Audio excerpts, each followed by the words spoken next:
ತಲೆ ಮೇಲೆ ತಾಯಿಯ ನೆರಳಿಲ್ಲದ ಜೀವನ ಹೇಗಿದೆ ಸರ್ ನೀವು?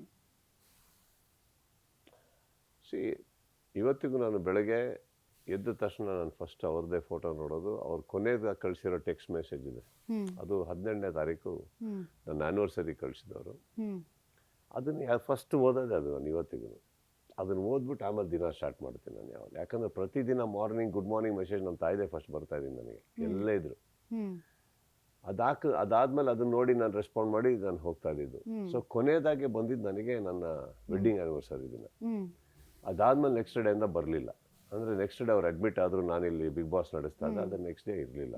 ಸೊ ಕೊನೆಯದಾಗಿ ಬಂದಿದ್ದು ಅದೇ, ಕೊನೆ ಮೆಸೇಜು ಅದೇನೆ.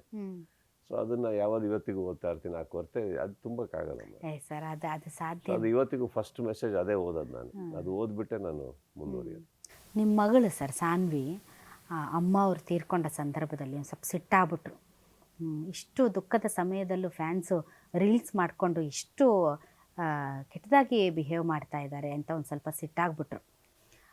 ಅದರಲ್ಲಿ ನನಗೆ ತುಂಬ, ನೀವು ಸರ್ ನಿಮ್ಮನ್ನು ನೋಡೋ ರೀತಿಯೇ ಬೇರೆ, 6 ಅಡಿ ಕಟೌಟ್, ಬಾದ್ಶಾ ಪೈಲ್ವಾನ್ ಅಂತ ಸಣ್ಣ ಮಗು ಥರ ಬಿಕ್ಕಿ ಬಿಕ್ಕಿ ಹತ್ತಿದ್ದು. ಆಮೇಲೆ ಒಂಥರ ಆ ಒಂದು ಕಣ್ಣಲ್ಲಿ ಆ ಒಂದು ಅನಾಥ ಪ್ರಜ್ಞೆ ಸರ್. ಎಲ್ಲರೂ ಇಡೀ ಕರ್ನಾಟಕದ ಪ್ರತಿಯೊಬ್ಬರು ಹತ್ತಿದ್ದಾರೆ ಸರ್ ಆ ಸೀನ್ ನೋಡಿ, ಇವನ್ ಇನ್ಕ್ಲೂಡಿಂಗ್ ಮೀ. ಅಯ್ಯೋ ನಮ್ಮತ್ತೆ ಅಂತೂ ಸುದೀಪನ ನೋಡೋಕ್ಕಾಗವಲ್ತು ಪಾಪ, ಎಷ್ಟಾದರೂ ತಾಯಿ ಅಲ್ಲ, ಹೆಂಗೆ ಎಷ್ಟು ದೊಡ್ಡವರಾದರೂ ಆಗಲಿ ತಾಯಿ ಅಲ್ಲ ಅಂತ ಇಡೀ ಕರ್ನಾಟಕದ ಜನ ಎಷ್ಟು ಬೇಜಾರು ಮಾಡ್ಕೊಂಡ್ರಿ ಸರ್. ಬರಬಾರ್ದಾಗಿತ್ತು ನಿಂಗೆ ಅಂಥ ಸಿಚುವೇಶನ್ ಅಂತ. ಅಂಥ ಸಿಚುವೇಶನ್ ಎಲ್ಲರಿಗೂ ಬರುತ್ತೆ, ಬರಲೇಬೇಕು, ಬಂದೇ ಬರುತ್ತೆ, ಎಲ್ಲರಿಗೂ ಬರುತ್ತೆ. ಬಟ್ ಏನಾಗುತ್ತೆ, ಅದು ಹೋದಾಗಲೇ ಗೊತ್ತಾಗುತ್ತೆ ಎಲ್ಲದರದ್ದು. ಬಟ್ ನಮ್ಮ ಖುಷಿ ಏನಂತಂದರೆ, ಇರಬೇಕಾಗಲೂ ಭಾಳ ಒಳ್ಳೆ ಕಾಲ ಕಳೆದಿದ್ದೀವಿ.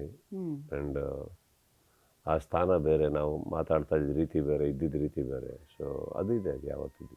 ಸರ್ ಯಾರ ಹತ್ರನೂ ಹೇಳಿದ್ರಂತೆ ತಾಯಿ ಜೊತೆ ನಾನು ಇನ್ನೊಂದನ್ನು ಕಳ್ಕೊಂಡೆ ಅಂತ, ಏನು ಸರ್ ಅದು? ನನ್ನ ಅಹಂ ಒಂದೇ, ನಾನು ಅಷ್ಟೆ. ನನ್ನ ತಾಯಿ ನನ್ನ ಅಹಂ ಅಂತ ಹೇಳ್ತಾ ಇದ್ದೆ ನಾನು ಅಷ್ಟೇ. ಅವರೇ ನಂದು ಇದು ಅಂತ ಹೇಳ್ತಾ, ಅದು ಹೋಯ್ತು ಅಂತ ಹೇಳಿದೆ ಅಷ್ಟೆ.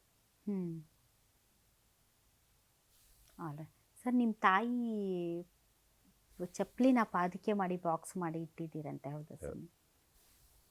ಅವರೊಂದು ಕುರ್ಚಿ ಇದೆ, ಅದೊಂದು ಕುರ್ಚಿ ಪ್ಲಸ್ ಅದ್ಯಾವಲ್ಲ ಅವ್ರೊಂದು ಕುರ್ಚಿಯಲ್ಲಿ ಕೂತಿರೋರು ಯಾವಲ್ಲ ಅಲ್ಲಿ ಹೋದಾಗೆಲ್ಲ.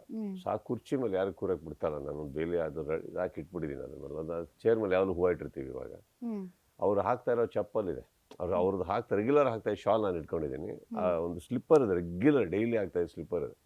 ಅದಕ್ಕೊಂದು ನನ್ನ ಪೀಠ ಥರ ಮಾಡಿಸಿ ನಾನು ಆ ಚೇರ್ ಹತ್ರನೇ ಇಟ್ಟಿದ್ದೀನಿ. ಡೈಲಿ ನಾನು ನಮ್ಮ ತಾಯಿ ಕಾಲಿಗೆ ಬೀಳಿದ ಯಾವತ್ತೂ ಹೋಗೇ ಇಲ್ಲ ನನ್ನ ಮನೆ. ಹೌದಾ ಸರ್? ಊರಲ್ಲಿ ಇಲ್ಲ ಅಂದಾಗ ಬೇರೆ, ಊರಲ್ಲಿದ್ದಾಗ ಅವ್ರ ತಾಯಿ, ನನ್ನ ತಂದೆ ತಾಯಿ ಕಾಲಿಗೆ ಬೀಳಿದೆ ನಾನು ಯಾವತ್ತೂ ಹೋಗಿಲ್ಲ. ಸೊ ನಾನು ಫಸ್ಟ್ ಟೈಮ್ ನನ್ನ ತಾಯಿ ಕಾಲಿಗೆ ಬೀಳದೆ ಹೋಗಿದ್ದೆ ಅಸ್ಥಿ ಥರಕ್ಕೆ. ಅದೇ ಫಸ್ಟ್ ಟೈಮ್ ಲೈಫಲ್ಲಿ ಹೋಗಿದ್ದು ನಾನು. ಹಿಂದಿನ ಶುಕ್ರವಾರನೂ ಅವ್ರ ಕಾಲಿಗೆ ಬಿದ್ದು ಎಲ್ಲ ಮಾಡಿ ಮಾತಾಡಿ ಸುಮಾರು ಹೊತ್ತು ಮಾತಾಡಿ ಇಲ್ಲಿಗೆ ಬಂದಿದ್ದು, ಬಿಗ್ ಬಾಸಿಗೆ ಬಂದಿದ್ದು ನಾನು. ಸೊ ಫಸ್ಟ್ ಟೈಮ್ ನನ್ನ ಲೈಫಲ್ಲಿ ಊರಲ್ಲಿರ್ಬೇಕಾದ್ರೆ ಅವ್ರ ಕಾಲಿಗೆ ಬೀಳದೆ ಹೋಗಿದ್ದೆ ಈ ಥರಕ್ಕೆ. ಅದು ನನಗೆ ಯಾವತ್ತೂ ಹೊಡಿತಾ ಇರುತ್ತೆ, ಅದು ತಡ್ಕೊಳಕ್ಕಾಗಲ್ಲ. ಆ ಪಾದಕೆಯನ್ನು ಮನೆಯಲ್ಲೇ ಇಟ್ಟಿದ್ದೀರಿ? 100% ಅದು ಅದಂಥ ಆ ಜಾಗ ಒಂಥರ ದೇವಸ್ಥಾನ ಇದ್ದಂಗೆ. ನಮ್ಮ ತಾಯಿ ಕೂರ್ತಾ ಇದ್ದ ಜಾಗ, ಅದನ್ನ ಹಾಗೆ ಇಟ್ಕೊಂಡು ಅದನ್ನ ಹಾಗೆ. ಗ್ಯಾರಂಟಿ ನ್ಯೂಸ್, ಸುದ್ದಿ ಖಚಿತ, ನ್ಯಾಯ ನಿಶ್ಚಿತ.